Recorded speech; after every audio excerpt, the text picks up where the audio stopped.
and I belong to Rehan School Lahore campus and I am a teacher training participant at Rehan School Lahore campus. Today we talk with ChatGPT and our topic is that how discuss how to see boundaries in relationship and stay true to yourself. First of all, Assalamu alaikum ChatGPT, how are you? Walaikum assalam, Fatima. I'm doing great, thank you. I'm excited to chat about setting boundaries in relationships and staying true to yourself. Let me know what specific aspects you'd like to cover, and we'll dive right in. Okay, my first question is that what are my personal values and priorities that I want to protect in a relationship? That's a great starting point. Your personal values and priorities can include things like respect, trust, communication, emotional safety, and even your own well-being and boundaries around time and energy. It really depends on what's most important to you in maintaining healthy and balanced relationships. Give me more details. Absolutely. For example, you might prioritize honesty and open communication, ensuring that both you and the other person feel heard and understood. You might also value mutual respect, meaning that both parties honor each other's boundaries and individuality. Another priority could be maintaining healthy balance between personal time and time spent together. All of these can help you define and protect your boundaries in meaningful ways. Okay, so my next question is that how do I feel when my boundaries are crossed and which behavior from other make me feel uncomfortable, drained or disrespect? That's a really important question. When your boundaries are crossed, you might feel things like frustration, resentment, anxiety, or even sadness. It can also lead to feeling mentally or emotionally drained. Certain behaviors like disrespect, dismissiveness, lack of consideration for your feelings, or constant overstepping of limits can definitely cause discomfort. Recognizing these signs is key to maintaining your well being. Give me more details. Of course, for instance, if someone frequently interrupts you or dismisses your opinions, that can lead to feelings of frustration and undervaluation. Similarly, if someone disregards your need for personal space or time, it can leave you feeling drained and unappreciated. Another example could be when someone pushes you to compromise on your core values, which can create internal conflict and discomfort. Being aware of these triggers can help you set clearer and healthier boundaries. Give me more details. Absolutely. Another example could be when someone frequently disregards your time, like being consistently late or expecting you to be available. That can lead to feelings of frustration and being undervalued. Also, if someone tries to guilt trip you into doing things that you're uncomfortable with, that can definitely cause discomfort and drain your energy. Ultimately, being mindful of these behaviors helps you reinforce your boundaries and protect your well being. Give me one example.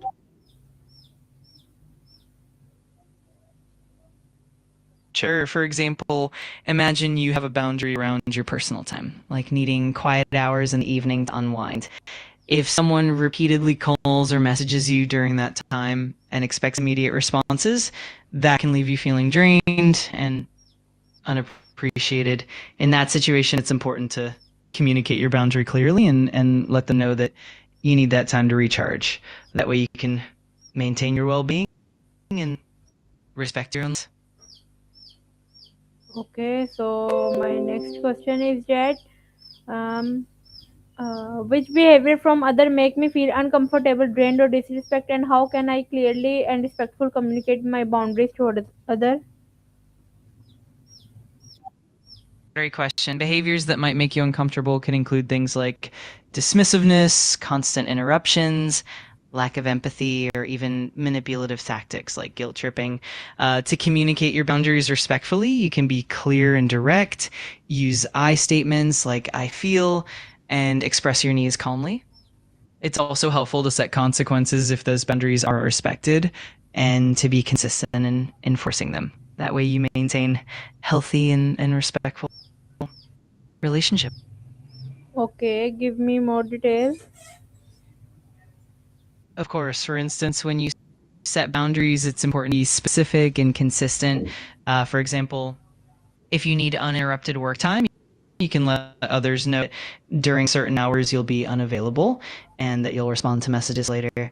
If someone continually crosses that boundary, you can gently but firmly remind them of your limits and the importance of respecting them. Over time, this consistency helps build mutual respect. It's also helpful to stay calm and assertive rather than reactive, which sets a positive tone for the conversation.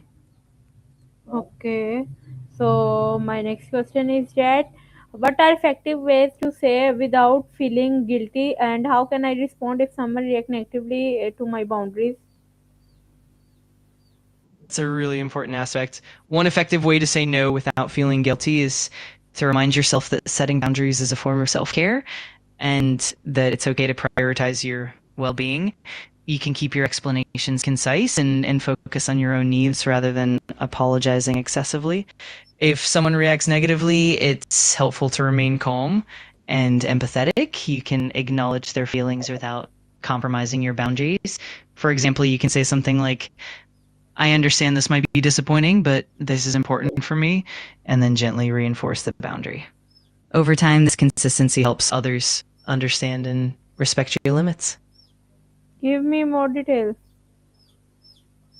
Absolutely. Another strategy is to practice assertive communication, which means being clear and firm without being aggressive. For example, you can use phrases like, I need this time for myself, and I hope you understand, or I'm not able to do that right now, but I'm happy to help at another time. Important to stay consistent. If someone reacts negatively, you can calmly restate your boundary and avoid getting defensive. Another helpful approach is to offer alternatives when possible. So it shows that you're still considerate, but firm on your needs. And over time, this builds respect and understanding. Give me more examples.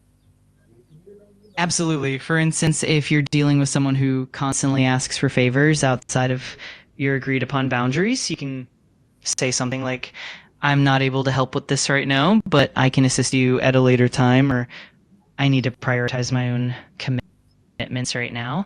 If someone reacts negatively, you can acknowledge their feelings by saying, I understand this might be disappointing, and I appreciate your understanding. Another example is if pressures you into sharing personal information. Okay. Give No me worries. one example. For example, let's say someone is asking you to work late or to take on extra tasks beyond your capacity. You could respond by saying, I'm currently focusing on my existing workload and can't take on more at the moment, or I need to maintain a balance to ensure quality in my work. If they react negatively, you can gently affirm that your boundaries are important for your own well-being and productivity. Over time, this consistency helps reinforce respect and understanding.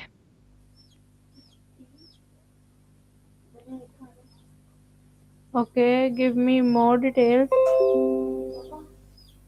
Of course, another example could be if someone repeatedly tries to involve you in social events or activities that you're not comfortable with. You can say something like, I appreciate the invite, but I need to take some time for myself.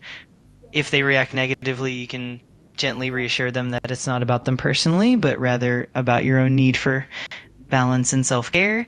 It's also helpful to set expectations in advance so that people understand your limits from the start, and remember, staying consistent and kind while being firm will help foster mutual respect every time.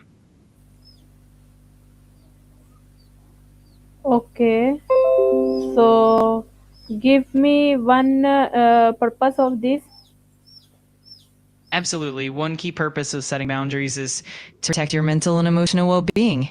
By clearly defining what's acceptable and what's not, you create a healthy space where you can thrive, maintain your energy, and foster positive relationships.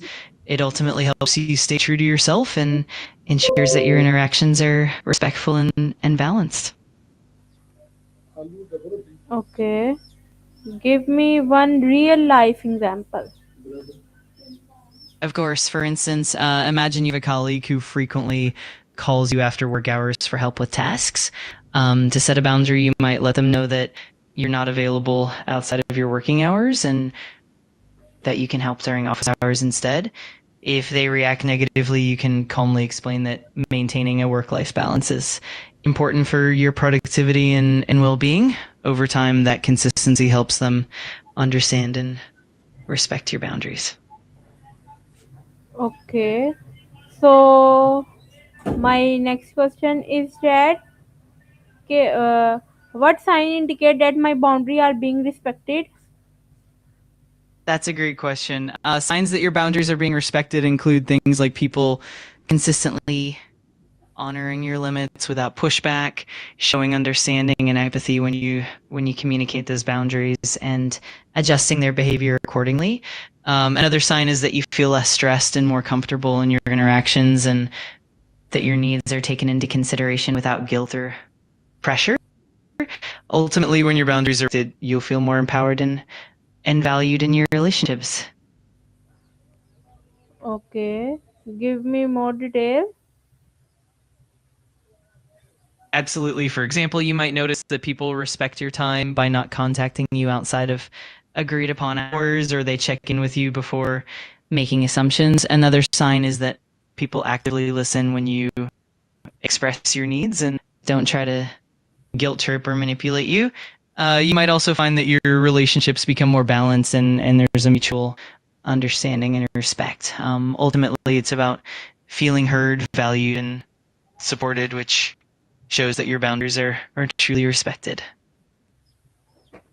Okay, so ChatGPT time is too much short, and I want to end this conversation with you. We will meet again in the next interview and the